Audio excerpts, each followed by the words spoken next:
All right, so welcome into the live stream today. We, of course, are coming to you from the new set. It's going to be fun. And one of the things that I love to do when we kind of get rolling is really take kind of some feedback from you guys. We're going to jump into some polls today, all kinds of good stuff.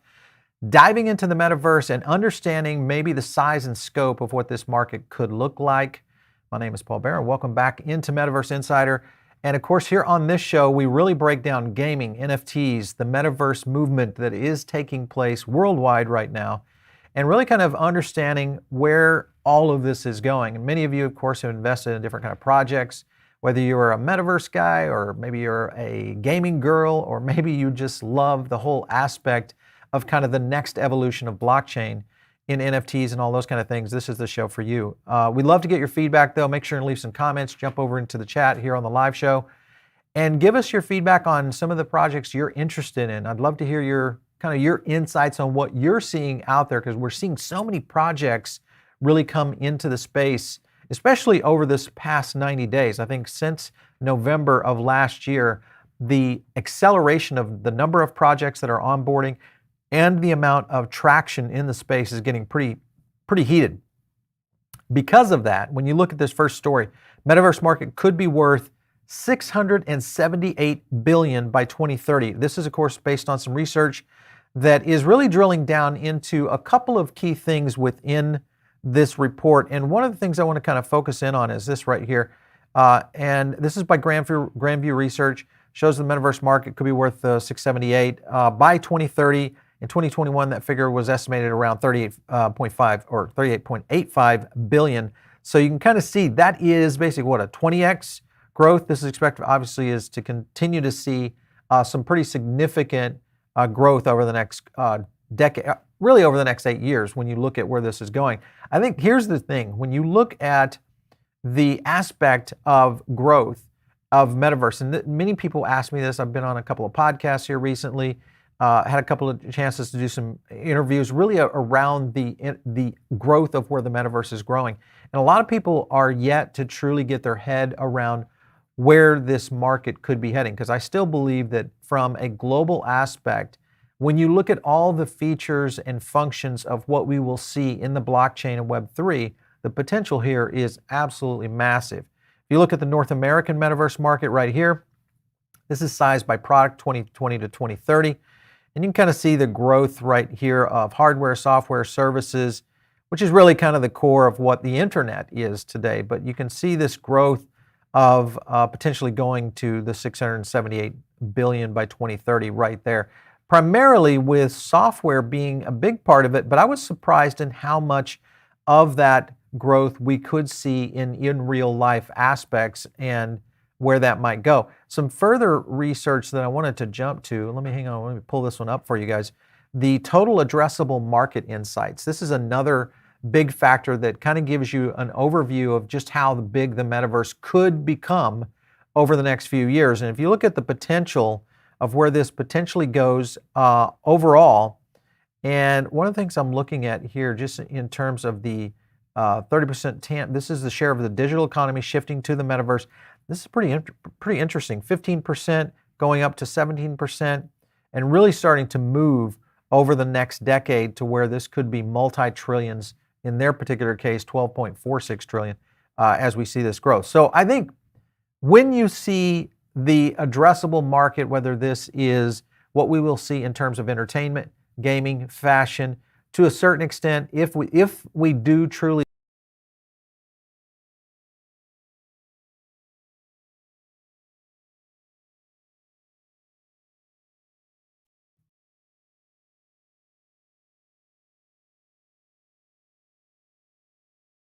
back.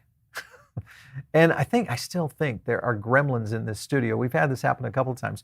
But the point I'm making is, as you look at kind of the overall growth of the market, the potential here, I think, is a lot bigger than what we could see in the 678 billion in terms of where this is kind of going. So lots happening in the space. I wanted to jump over to Engine and a little bit about what they are doing, making a historic moment in the Engine community and ecosystem after years of intensive research and development. Affinity is now live. There was a couple of things here I wanted to focus in on this video.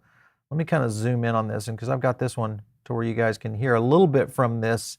Let's play this right around 118. Is the infrastructure for the metaverse. It's part of our whole solution from, from the blockchain all the way down to the ways that people use it through our wallet and the marketplace and everything. So we're just trying to create, break down all barriers, make it easy to onboard millions of people into the metaverse and into blockchain games without any friction. So Affinity makes that easier. It makes it cheaper, gives you more power, makes NFTs native to the blockchain. It's really exciting.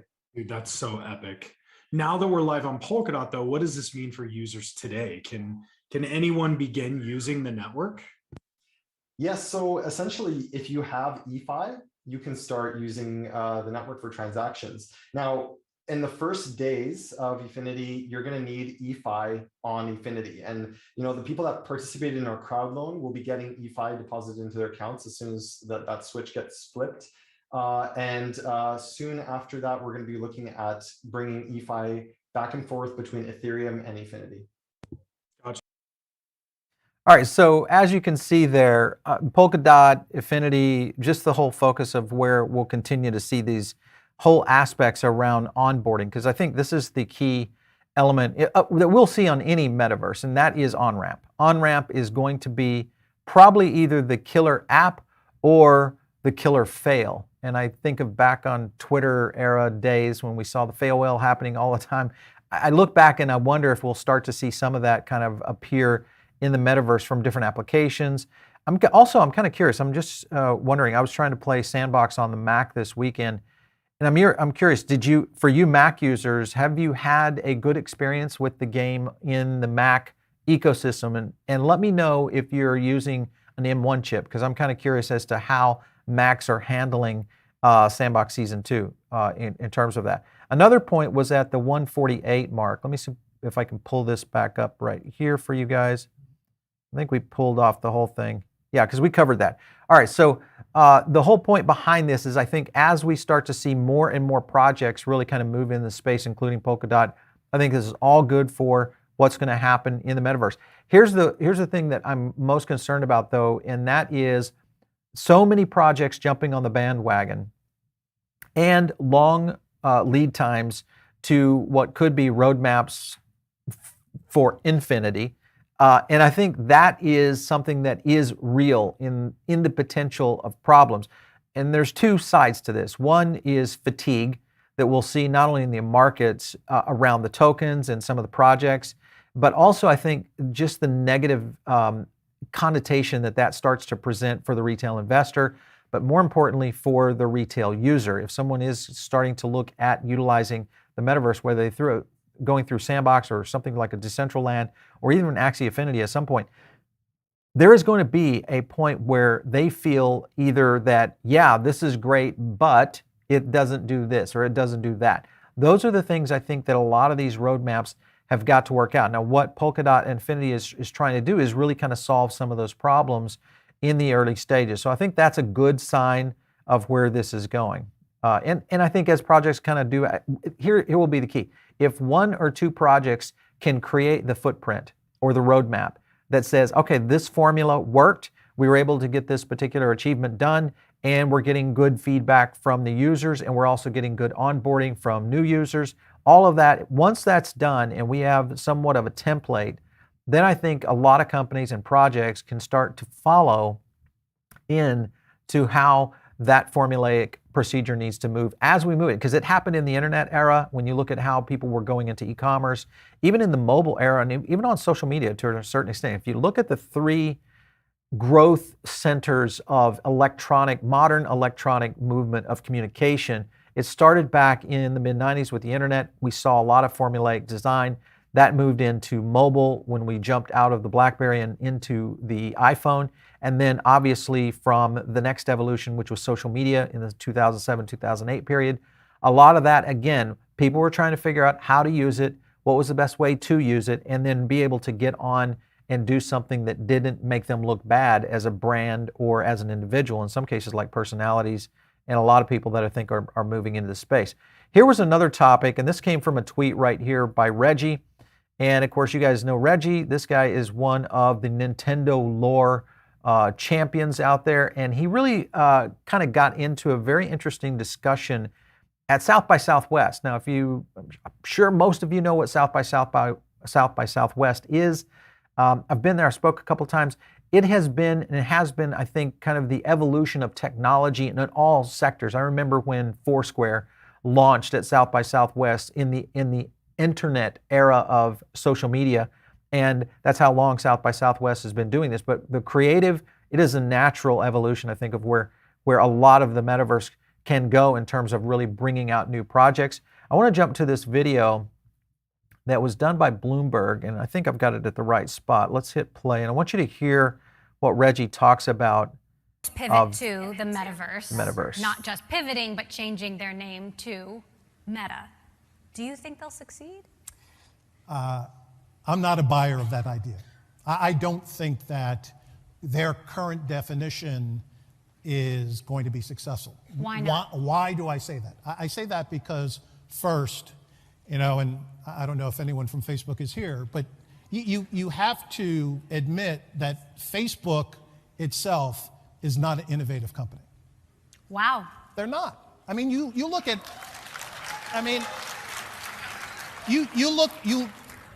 they have either acquired really interesting things like Oculus, like Instagram, or fast follower of other people's ideas. So inherently, they are not an innovative company other than the very original social platform that was created many years ago. So what do you think Mark Zuckerberg is getting wrong here? Well, I believe that in order to be innovative, you really need to be thinking about the consumer first, and I don't think they do. I think you need to be looking at... What do they think about first? Well, I think they think about advertising revenue first because that's 98% of their revenue. I mean, that's...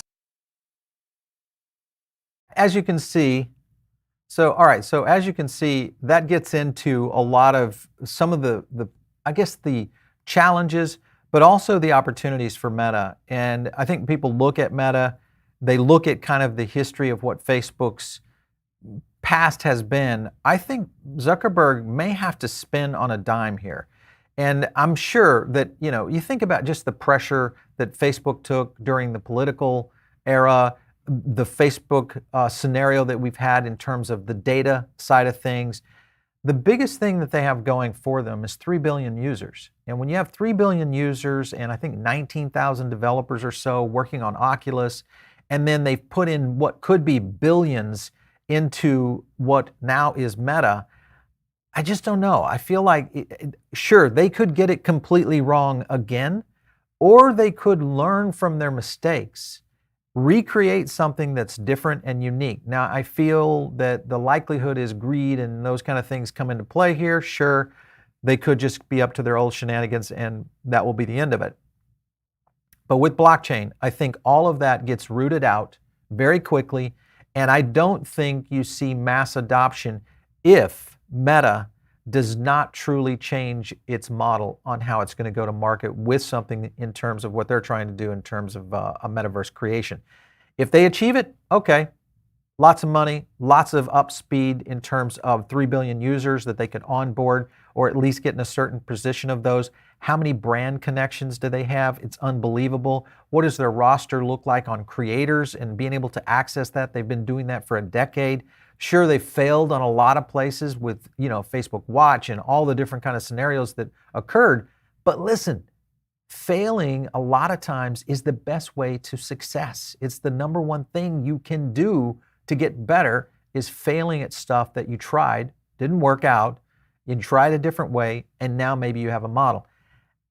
Now, looking at that and understanding where Zuckerberg has been going and what he's looking like in terms of a leader, maybe he himself is going to change in some sort of, spiritual way in the sense of saying, hey, maybe this is the next era and it's my legacy that I can leave back to the technology era of blockchain and Web3. This will be interesting to go. I think Reggie is on point in the sense of where they've been in the past. But I think going forward, we have to think about just the sheer power that this company could bring to the space. And speaking of power, no one other than Bob Iger. This is probably one of the power players out there. When you think about just the idea of creativity and what Iger has been able to do in his history with Disney and be able to really kind of ramp up. But if you look at some of the things he's getting into, obviously the metaverse business is key with him. He has invested and joined the board of a company called Genies, which lets users create their own digital avatars. There's some pretty cool stuff here. I'll show you some stuff on their website. But to basically use your own avatar in virtual worlds, so you can see avatars, his avatar above, which I think is actually a pretty good looking avatar there. Nice job, Bob. But Iger is of course joining Genies as CEO and co-founder. Akish Nigam, Genies co-founder, and Evan Rosenbaum, obviously are going to be moving into this space. Having someone like Iger on this board, I think, is going to be absolutely huge. The other thing you'll notice here is you got celebrities like Lopez, Rihanna, Lil Nas. I mean, there's some people in here. This is not a slouch operation. This is one that I think is going to come out and do some very interesting things. I want you to keep an eye on this company. I want to jump to their website real quick just to give you an idea of what they're trying to do. But again, fashion, the avatar component, I think will be bigger and bigger as we see more involvement of how tech is going to be utilized in the metaverse. And I think this will, of course, convert over to NFTs and the evolution of what we'll see in terms of licensing, how all that might play into this. So, man, very cool stuff. I want to just to show you kind of a little bit of their graphic prowess. I mean, they do a pretty fantastic job on just really having fun. And I think that is going to be part of how many of these companies really grow to the next level, is being able to have fun, really kind of redefine what we're going to see out there in the space. And then, of course, if you think about it, you need some money. Now, they've got $65 million in funding now, led by Mary Meeker's Bond. This, of course, is one of the worldwide known VCs. I think this is the kind of thing that is only going to draw in more and more. This was an announcement they made here just recently, and this was a $65 million Series B. This, of course, is huge, but they've also got Briar Capital in there, Toll Investment, Dapper's in here, Coinbase Ventures. Again, these are the kind of projects that I'm getting more and more excited about, because I feel like they not only bring the power of what's happening in Web3, but they're bringing in a lot of Web 2 concepts, both from a creator standpoint, a leadership standpoint, and I guess if you think about it, where would you bring them from? Because there is no Web 3 out there right now, so there's no true leaders out there. So you have to kind of siphon in off of this. And I talked about this just recently in our video about FTX, is that if you look at how Sam Bankman-Fried has done that, he's kind of doing the same thing. He's pulling some pretty gangster moves in terms of bringing in the right kind of talent from Web 2 and converting those to Web3 applications and use cases for kind of getting into these massive marketplaces. So Iger's no different. I think we're going to see a lot happening going there. All right, so make sure and jump over into the chat today. We'd love to get to your questions.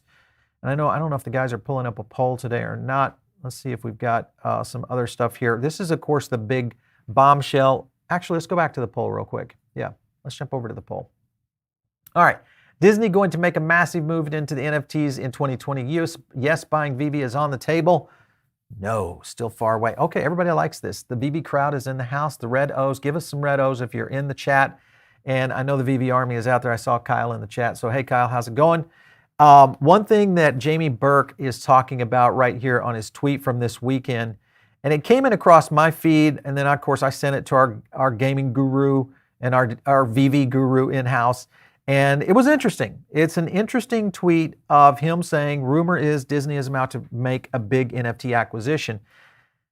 Is this just a lot of hoo-ha, or is there something here? Now, the question is, who are the potential players? I mean, there were suggestions. You had things like VFriends with Gary Vaynerchuk. You have, of course, Vivi on the table, potentially. I think a lot of people, and you kind of follow this tweet stream right here. All I'm going to say is someone in the thread got it. So if you just go through the hunting, and of course it's somewhat, because there's a lot in the thread in terms of just what people were saying. Probably nothing. A lot of people were excited about this, and I think the cool thing, this Cool Man was the other one that was brought up more and more. And I think this is the key with Disney. yes, an NFT play is going to be in the house. They are good at acquiring talent. They're very good at understanding technology. And best of all, they are masters at licensing and understanding creators. And I think that is where the power of Disney could really play into this. And I think it's just a matter of time before we'll see more and more of this kind of moving into the space. So let's see who it really is out there. So I kind of hope it's VV, but I'm kind of thinking, I'm rooting for even something like, I think a Cool Man would be kind of nice, actually. It would be a nice little move. All right, moving on into the metaverse. One of the other areas is, of course, let's talk about Ukraine just shortly a bit. They are launching an NFT collection to aid the war effort. Now, this is a very interesting, I know some of you people, this is a little bit polarizing, but the point is that we're now seeing the evolution of NFTs, digital assets, moving into the space of helping countries, in some cases, fend off problems like you have with someone like a dictator like Vladimir Putin, and what the Ukraine is trying to do. And essentially what they're planning is to create a museum, a digital museum of all these war issues that have been faced within Ukraine. I think it's an interesting way to help fund some of their efforts, but also I think it will be a way to help everyone really understand just how bad this situation is, and it will only bring light to it in the sense of a global, not more that, I mean, there's a lot of light on it right now, but the point is I think when you look back at historical adaptations and scenarios of what was going on in that era, the ability to somewhat create a little bit of a Web3 digital footprint of what is happening in Ukraine right now, I think is a cool and needed thing in the sense of what we'll be seeing. But they're talking about it right here. Each token would carry a piece of art representing a story from the trusted news source.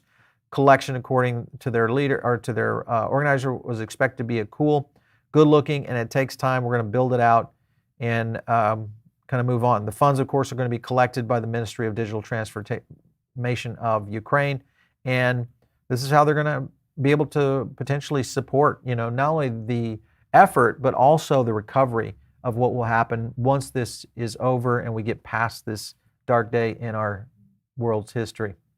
Let's go on to other news, and that is Avalanche, of course, continuing to drive into the multiverse incentive program to invest up to $290 million.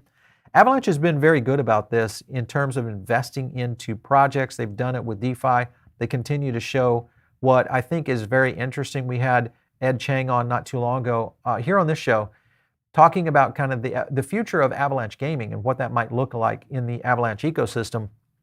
But when you look at $290 million coming into DeFi and NFTs, that's a pretty significant move. And I think, again, this is back to, if you have not seen some of our interviews with John Wu, who's the CEO of Ava Labs, who kind of runs directive around all of these initiatives, one thing that he always talks about that I find very fascinating is this whole aspect of trying to bring developers over from the Web 2 stack into Web 3. And I think that's kind of the same thing, especially when you think gaming and traditional studios that are out building gaming and what the multiverse might be.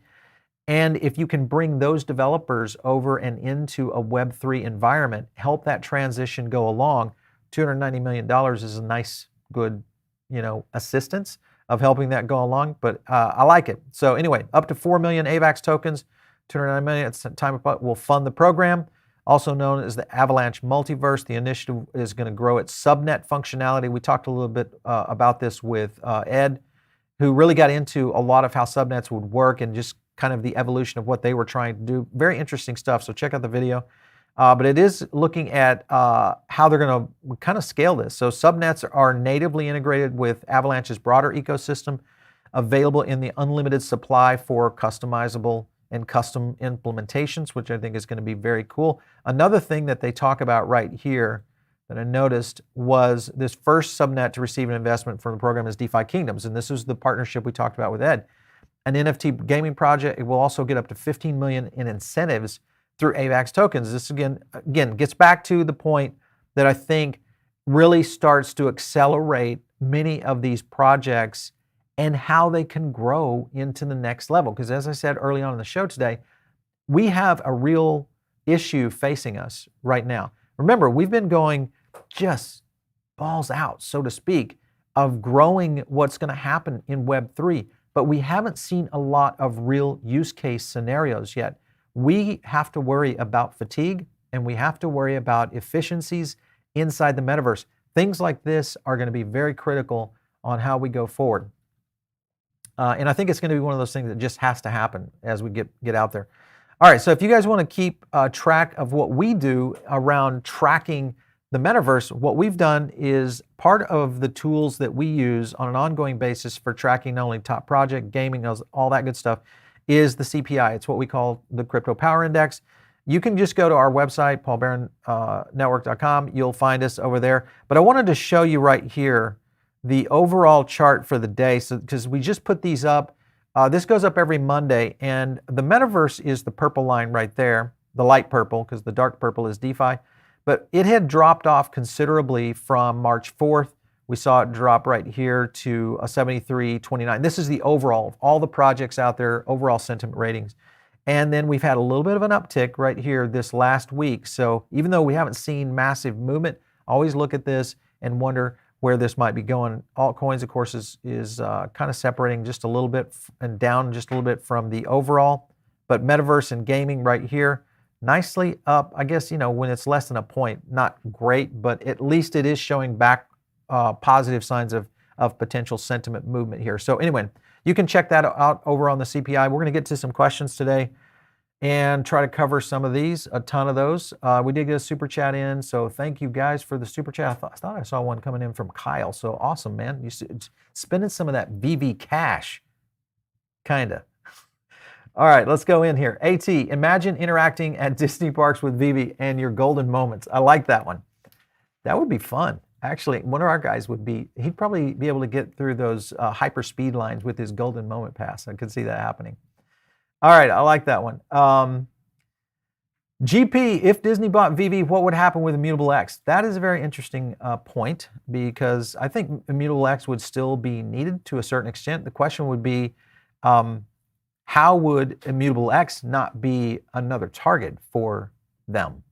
I mean, you're going to look at scenarios where Disney is going to start that spree, whether it's a spree or a development zone. The key here is that, like I said earlier, is you have so much pressure to move fast. People sometimes have to acquire talent. It's called acqui-hiring, and it's a common model that tech and Silicon Valley has done for a long time. Let's go on. Metapolis is more realistic. I'm assuming Lost Angel, you are a lost angel on that one, because I'm going to say no to Metapolis. If we're talking about the acquisition from Disney, if you're just talking about Metapolis as a whole, as more realistic and moving on as a metaverse, okay, we still have something to see from Zilliqa there. All right, let's go on to Petre. Does Disney start the meta or back meta at the front end? I think what you're saying there is, do they try to launch it from scratch, or do they reverse engineer it back from somebody else's code or something that someone else has done? I don't know. I think they have to do an acquisition here to be able to ramp up quickly. And they're good at it. They've done it before with creative, and they've done it before with licensing. So it's not out of their wheelhouse to do things like this. All right, look at the new Matrix game for what a AAA metaverse could actually look like. Yeah, I would agree with you there, but that is a long ways off the Omegas. Interesting development. I agree that Disney tells stories in the metaverse, but monetizing completely immersive experience, that's going to be a question. Good one, Peter. I would agree with you to a certain extent, but if anybody's going to figure out how to do this the right way, the way that will be enchanting and fun and entertaining, it's going to be Disney. Disney will be the one that does that. So, all right, Joseph, let's get into this. But the metaverse is still a big thing, or has it sunk?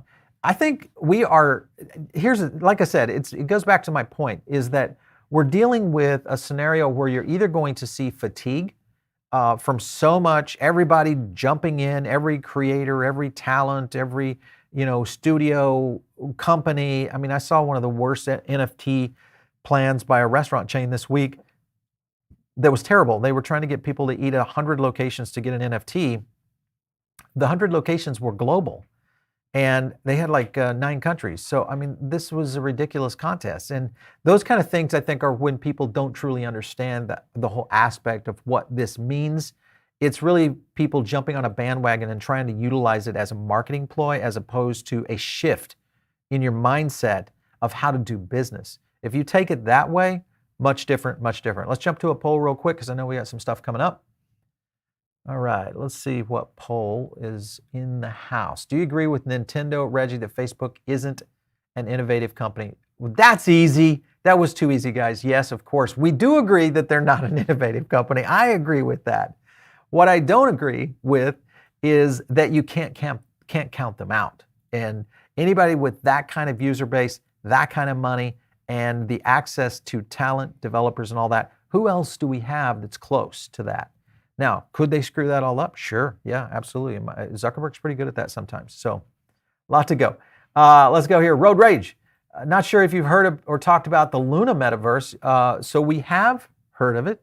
We're going to do a video on it, on the Luna ecosystem. It continues to grow, and I think we'll see more coming from Do Kwon. So stay tuned for that one. Affinity has a AAA game. Devs working with the team. Expect lots of them. Listen, I'm okay with that, but guess what, guys? There's a lot of AAA talent starting to migrate. There's a lot of studios that have AAA talent in their house right now. It is a race to get in. As I said, you got to get going here. You cannot risk this whole aspect of fatigue and or lackluster experience. Back to my point about, did anybody play Sandbox on the Mac? M1, tell me your experience, what you thought about it, even if it's after the show today, hit it in the chat below. All right, you guys are listening in over on the podcast right now. Make sure, and of course, give us some stars over there on Spotify, all that good stuff. Lots happening on the Spotify channels. Metaverse Insider, this show right here, you can actually subscribe to over on Spotify. Make sure and do it. We're going to start doing some Easter eggs. I'm going to drop in some things that I want to drop in only to the audio version of the show. I've got some ideas. I want to hear some stuff from you guys. Hit me up on Twitter at Paul Barron if you have some ideas of what we can do to kind of spice things up for the podcast side of things. All right, if you guys are listening in, don't forget, subscribe to the Diamond Circle. It's free. You're going to get drops, all kinds of cool stuff. Make sure and check us out on Twitter, and we'll catch you next time right here on Metaverse Insider.